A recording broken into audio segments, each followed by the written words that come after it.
Hey everybody, Nina Soden here, the redheaded author, urban fantasy author of the Sector C series and the Blood Angel series. And my guest today is Kassandra Flamouri. She holds a degree in music from the Sunderman Conservatory of Gettysburg College, which she uses to moonlight as a folk musician while juggling writing, teaching, and earning a second degree. Her past works include The Fruit of Our Thorns, a collection, and The Roots of Our Magic, a six stories inspired by the folklore of Greece, as well as her recent debut novel, The Chalice and the Crown. We are going to be talking about The Chalice and the Crown today, and if you would like a chance to win a free ebook copy so that you can read it on your own, go ahead and comment below. Make sure you like this video, subscribe to my channel, and comment below. If you don't comment below, I won't know you want a chance to win. All right, Kassandra, thank you so much for doing this interview with me today. Thanks for hosting me. This is exciting. Absolutely. So let's jump right in and start talking about The Chalice and the Crown. What is that one about? If you could give us your elevator pitch. So I guess the elevator pitch, I don't frequent elevators much, so I'll give it my best. So The Chalice and the Crown is a young adult fantasy novel, best geared towards maybe 15 and up. It follows a ballerina who suffers from what may be physical and mental disability or maybe a magical curse. Oh. And she has to fight to free herself from a nightmare, literally.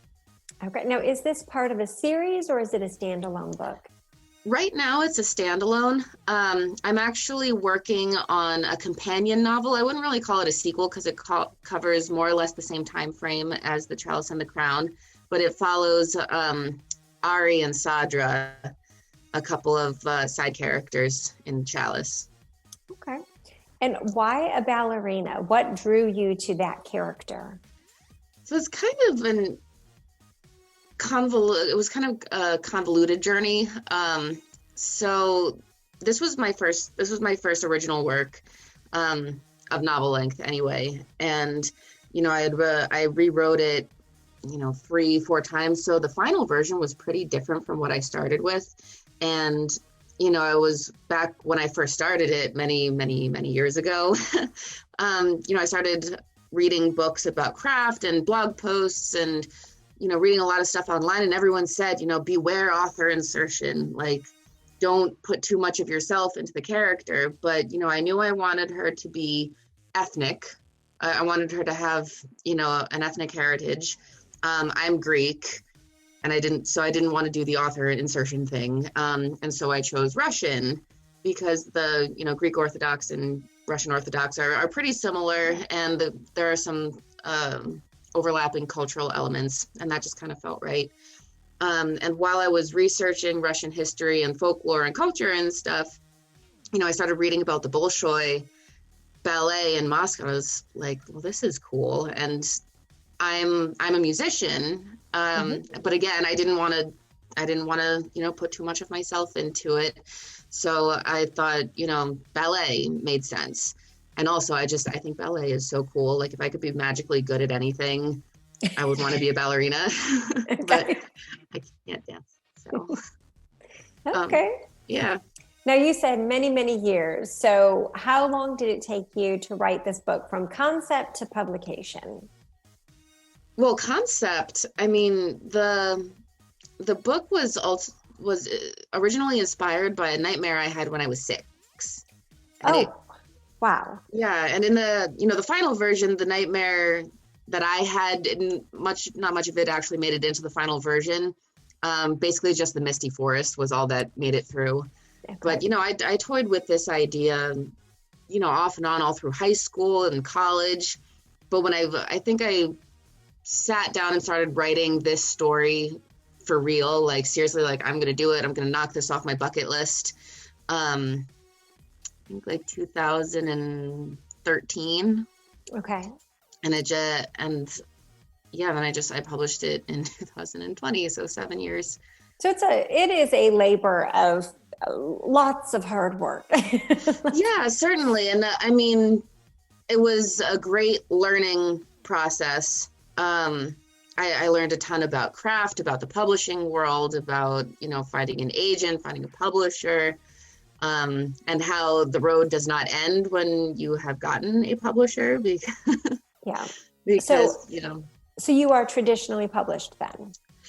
Well, I'll be soon, because here's the thing, Sasha, the Chalice and the Crown, I tend to refer to my manuscripts by the protagonist's name. It drives my family nuts. Because they're like, who are you talking about? Yeah. But yeah, no, the Chalice and the Crown was actually picked up by a small press in 2019. Okay. But then that press went under, like, just as I was beginning the editing process. And it was devastating, obviously. Yeah. You think like, I've arrived. And then nope. Yeah.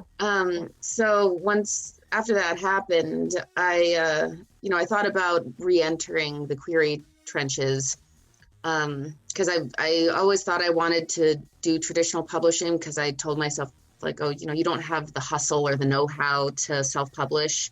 And most importantly, I didn't have the capital.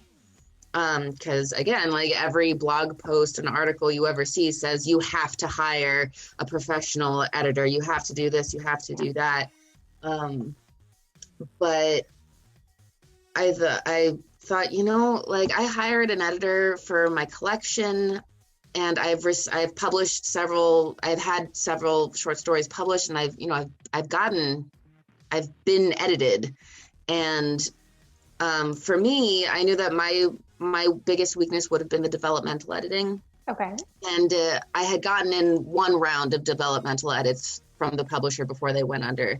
So I was like, well, I have that, and I have awesome critique partners who are, experienced and have really good eye for that kind of thing. So, like, really all that was left was the line editing and copy editing. And I was like, you've been making a living doing that for the last, at that point, 8 years. Not in fiction. I'm an SAT tutor and college essay coach. And so, I've been editing for a long time, and, I do have perfect verbal SAT scores. Like, I do know what I'm doing. So I said, you know what, I'm going to do it myself, see how it goes. And I'm really happy with the way things have turned out. Obviously, I can use all the visibility help that I can get, but yeah. No one has had anything but glowing comments as far as the writing goes. Now, some people really find Sasha to be annoying and kind of a bitch, but, like, I can feel like if you're doing your job right, not everyone is going to fall in love with your protagonist. So absolutely. So you are now indie author, and you've self-published it. I'm an indie author. I self-published it. My second book is with a small press that, fingers crossed that one will actually continue and come to fruition. Okay, so that's not published yet. That's that's coming out in sister 2022. Okay, so it's like the sister book to this one. A companion book. No, actually, it's a totally different one. The sister book to this one is in the messy pile of word stage. It was a, National Novel Writing Month project. Okay. Yep. Been there, done that. Okay. Yeah. All right. So let's talk about your writing process. Are you a pantser and a NaNoWriMo lover, or are you a plotter? Do you sit down and outline everything? That is actually in flux. I always considered myself to be a plotter. Okay. I love plotting. I adore it. Nothing gets me going like sitting down to write an outline. But then I found that I have this beautiful, beautiful outline, but then when I go to sit down and write the book, it hasn't worked. Yeah. So I think what my writing process is now, and what so far, fingers crossed, has been working for me. I started bribing myself with candy during National Novel Writing Month.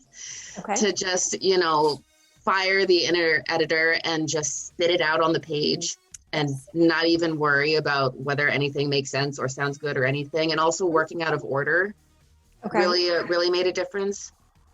Because with my second book, I think I spent like a year and a half drafting it, like just getting the words on the page for the first time. It was like pulling teeth. Wow. But by virtue of some Twixes and peppermint patties and a massage here or there, I got 50,000 words down in a month. So that's quite an accomplishment. That's amazing.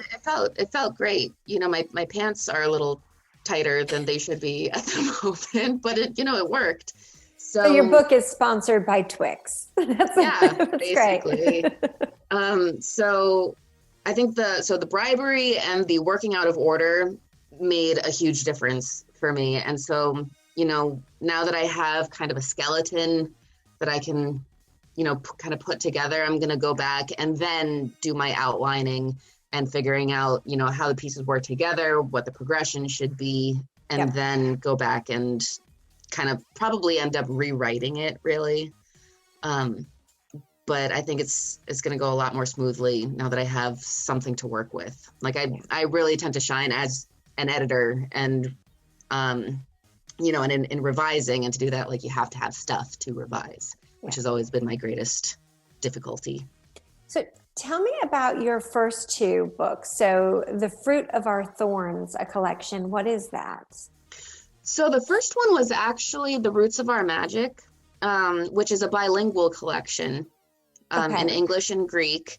And that one came about because I wanted to kind of dip my toes in the waters of self-publishing, kind of just figure out how it worked. Okay. And also, like, I thought that there would be a market for well-written, interesting stories in English and Greek to be able to learn Greek. Because, I speak Greek, but not to the level I would like.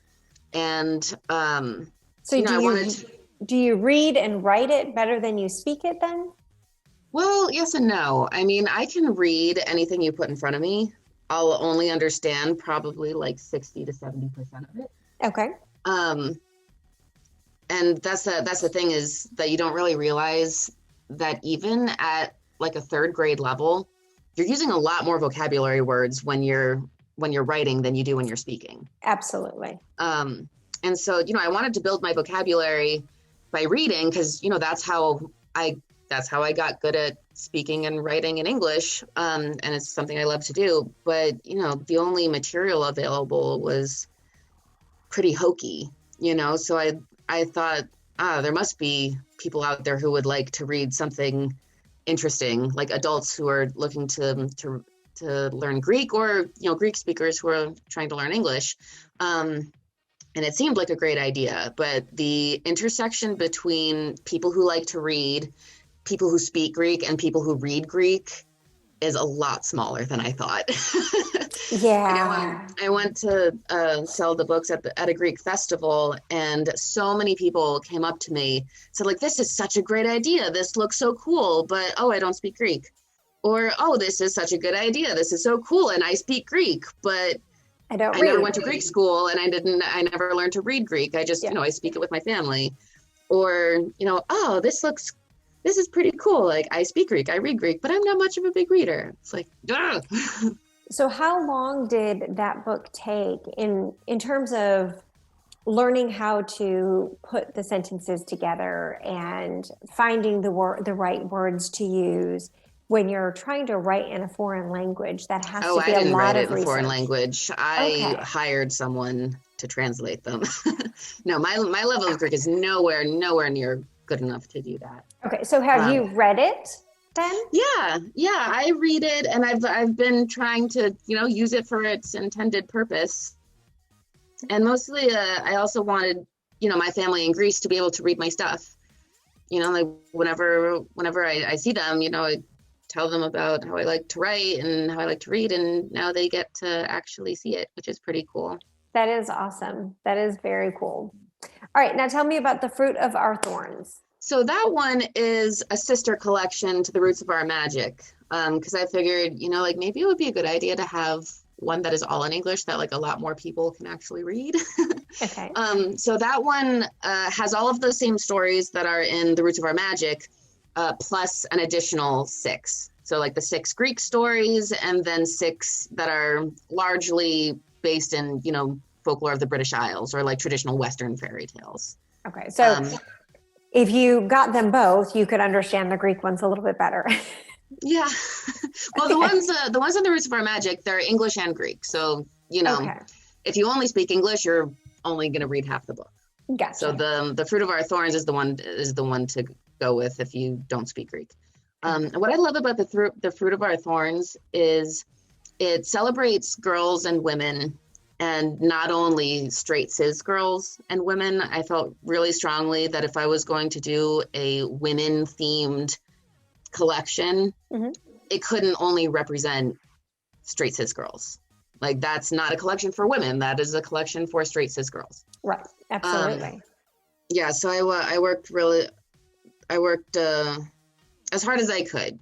I'm sure there's always room for improvement, but I'd say at least half of the stories, feature, lesbian or bi characters. There are 2 stories with trans women, and I worked with several sensitivity readers because I really wanted to do it right. I wanted to do it justice. Right. Like, if you can't do it in a way that feels and sounds right to someone of that identity, you probably shouldn't be writing it. But I got the green light from, I think, like 5 sensitivity readers who liked it and thought it was done sensitively. So that's great. Yeah, that's great. So that takes a lot of research, and the process for me, I think, is interesting when it comes down to the editing. And I didn't know that you were an editor when we were starting this, so I do have questions for you about that aspect. As an author, I always rely on a professional editor simply because that is not my background. It is not something I'm interested in. I want to put words and creativity on paper and then work out the issues with the grammar later and the editing and the multitude of extra commas I love to use for some ungodly reason. And that's why I pay somebody to make sure that there aren't too many commas, or there are just the right number of commas, and that I've used the right words. So do you have a hard time at all reading your own work and seeing what's on the paper as opposed to what you intend? Because I read my stuff and I read it the way it's supposed to be read. And then I'm like, oh, wait, that didn't say that. It's a different word. So do you have that issue at all? I do. Now, luckily, my mother it's like one of her best but also most obnoxious qualities is that she has an absolute eagle eye for typos, grammatical mistakes, anything that like sounds off or doesn't make sense. Yeah. So, I always save the very last round for her. Like, I take it as far as I can myself and I let it sit for a while. That's another big thing is like after you've been staring at it for weeks and months, like you said, you just kind of don't see it anymore. Like you don't see what's on the page. You see what you intended to be on the page. Absolutely.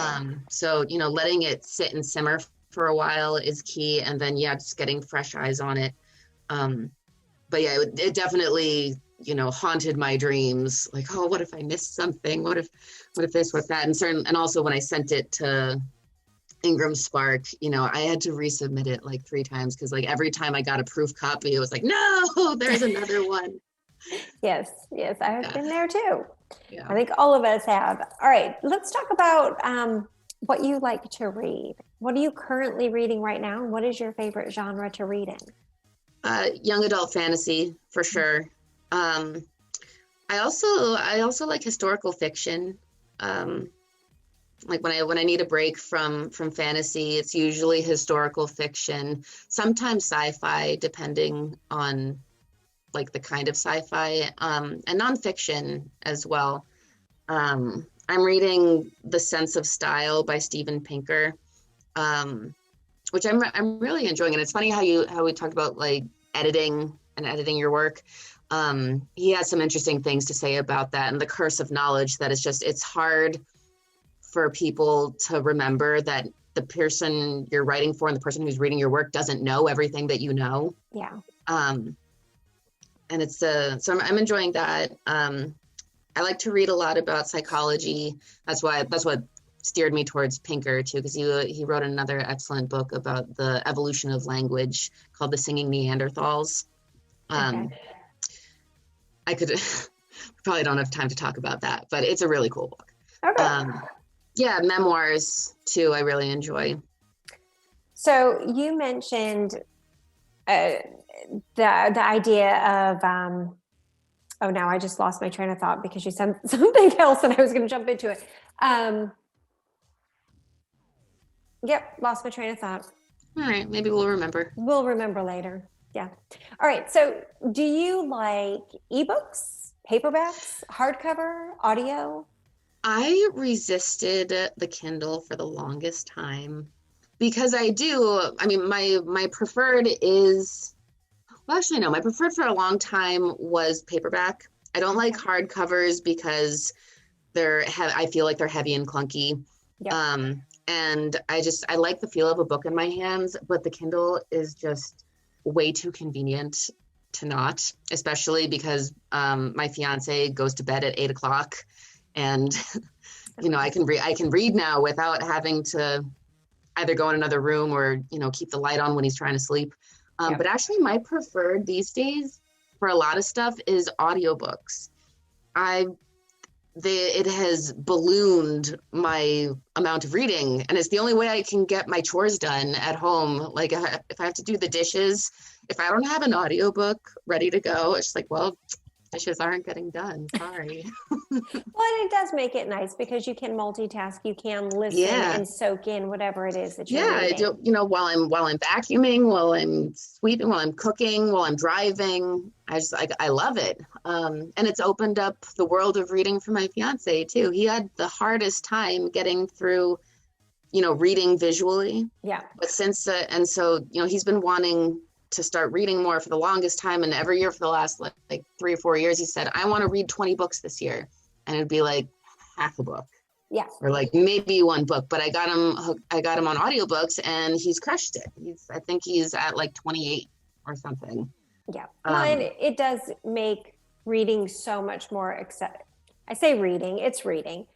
It makes listening to absorbing the literature. Exactly, that works. Absorbing the literature. It makes it so much more accessible to a broader range. And it allows, even at a young age, it allows children to follow along and learn to read because of audiobooks. It allows older people who maybe can't see the paper anymore read and get those stories. So I do think it brings books to a wider audience, which I think is fantastic. Yeah, I think it's wonderful. I still prefer a book in my hand, and I prefer to flip the pages of a paperback. Sometimes it depends on the book too. Like some books, I love the audiobook and like don't feel the need to read the physical book. But some books, for whatever reason, I think if the prose is a little denser or like very lush, sometimes I find it hard to follow. In my ear, because I don't have the best auditory processing. And those sometimes I'm like, you know what, this sounds like I'm enjoying this. I think the book is going to be great, but like, I think I need to have this one in my hands. Like Strange the Dreamer by Laini Taylor was like that for me. Like as soon as I had the physical book, I just totally fell in love with it. I think for audiobooks, I find nonfiction to be easier for me with audiobooks. Fiction, I like to see the words. For some reason, seeing the words allows me to help visualize it in my head. More like a movie. If that makes sense. Totally. All right. So talk to me about what you see yourself as bringing to your audience. Is there a message? Is it just sheer entertainment? What do you want your readers to get from your books? I think the theme that has been emerging in my books, because I mean, right now I have 2 novels that are completed. So, I don't have a ton of data to work with as far as patterns go. But I think one thing that has come out is, trusting yourself to make decisions for yourself, having flaws and working with them, and Um, yeah, yeah, I think trust kind of accepting your flaws, but trusting that you have strengths too, and like taking ownership of your own life. I think that is kind of a common theme in a lot of my works. Okay. And what would you tell a new author? I mean, you've been writing for a while. I know you've only got 2 books, but you've been writing for a while. So what kind of advice would you give a new author? Read, read everything, read all the time, like read until your ears bleed, like yeah, or eyes, both even. Yep. Yeah, because the writing itself, I mean, there's just so much to absorb, from the storytelling to the craft, and then the nitty-gritty grammar stuff. Like all of that can be learned, like the grammar. And I'll probably talk more about this because just I love grammar. I love it a lot. Like it absolutely can be learned, and it doesn't have to be learned by memorizing a bunch of terminology, like, oh, this is a prepositional phrase, that's a direct object. Like, the minute I start to talk like that with my students, you see their eyes glaze over. And I can only imagine it's the same for adult writers who don't have their parents breathing down their necks about it. And so, like, how I learned grammar and learned it well enough to do what I do now and get those perfect scores is just by reading.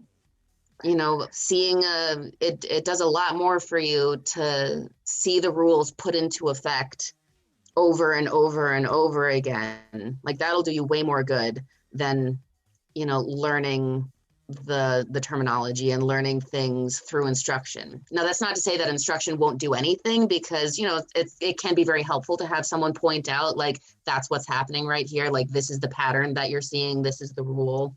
Right. But if you have to pick one or the other, just read all the time. So you're a teacher. Yeah. I assume you teach English and grammar. No, I teach specifically for the SAT and ACT. Okay, that's which, it. yeah, I thought about getting certified to teach in public schools, but that really seems to be a vocation. Like you have to teach in a public school and put up with all of the crap that public school teachers put up with. Like it really needs to be a labor of love. Like this is what I meant to do with my life. And for me, it's not.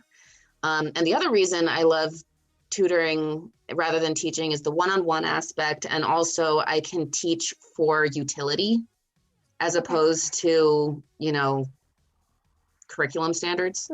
Because in English, in high school English, I mean, for one thing, a lot of people don't learn about grammar in high school English. You learn grammar in like 6th grade and then you get to high school and no one talks about it again. Yeah. And yet your English teacher is still, spewing red ink all over the page when you haven't worked on grammar in like 3 years. Yeah.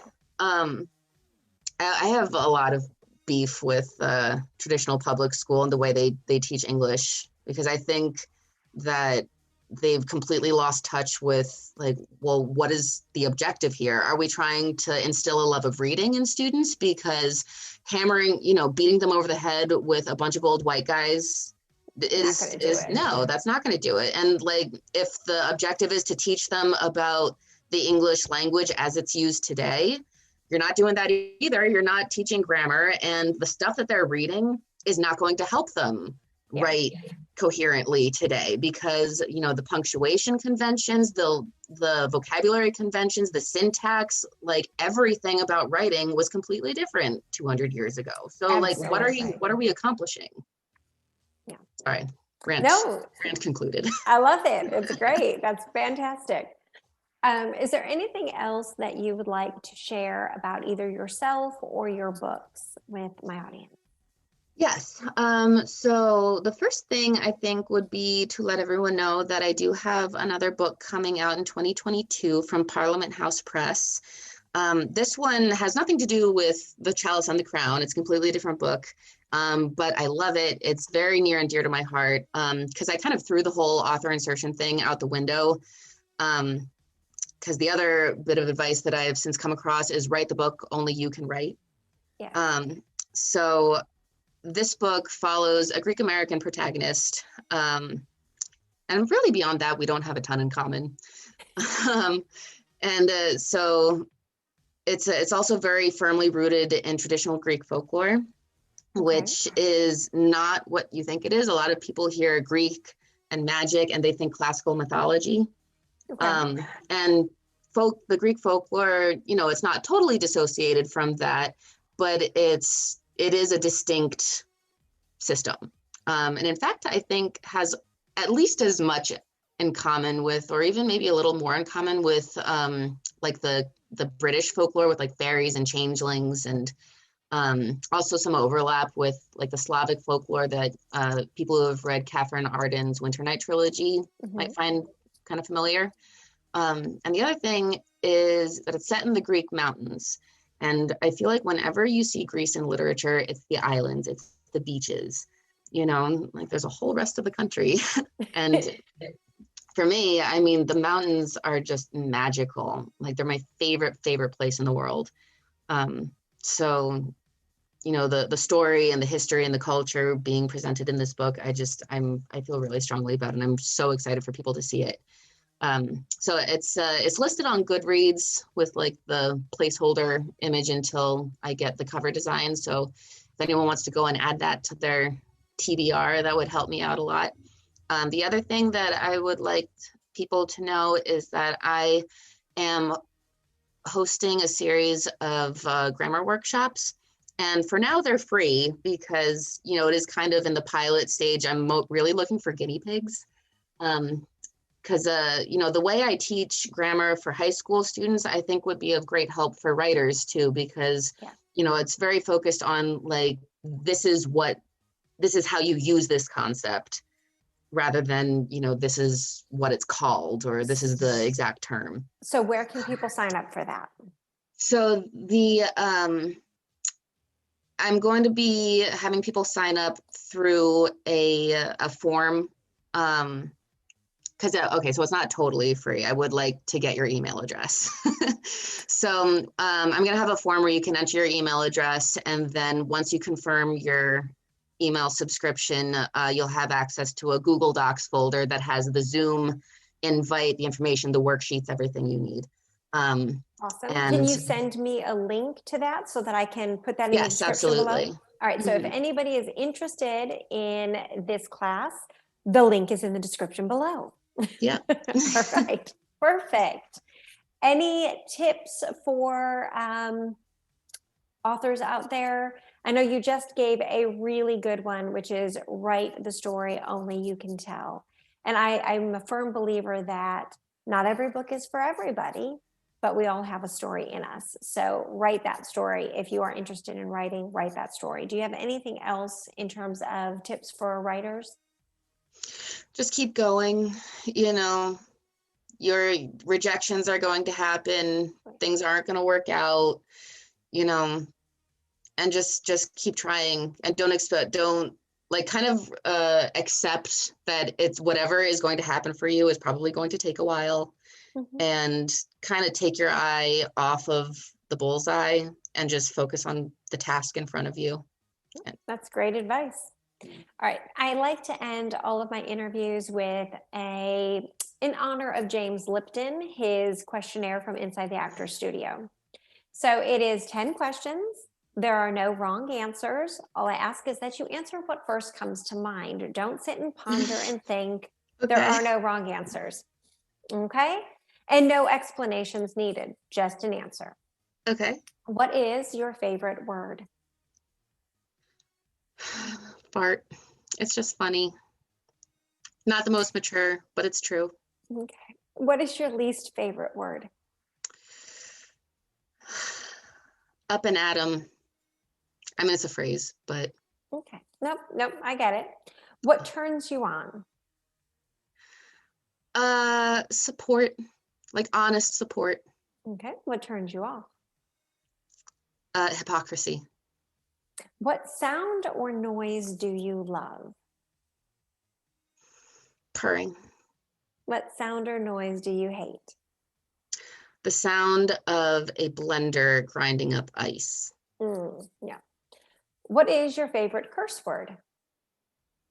Fuck. It covers everything. It does. What profession other than your own would you like to attempt? Education, but in it like a policy sense. Like I don't like the psychology of education, kind of. Okay. Yeah. What profession would you not want to attempt? Welding. Okay. If heaven exists, what would you like to hear God say when you arrive at the pearly gates? Good job, you're done. You can have a nap now and like really rest. Nice. You can have a nap. All right. Yeah. Well, that is the end of the interview. Thank you so much for being here with me today. And for everybody who is watching and made it all the way to the end of this video, please click like, hit subscribe, and don't forget to comment below for a chance to win an ebook copy of The Chalice and the Crown. Bye, everybody. Have a great day. Bye.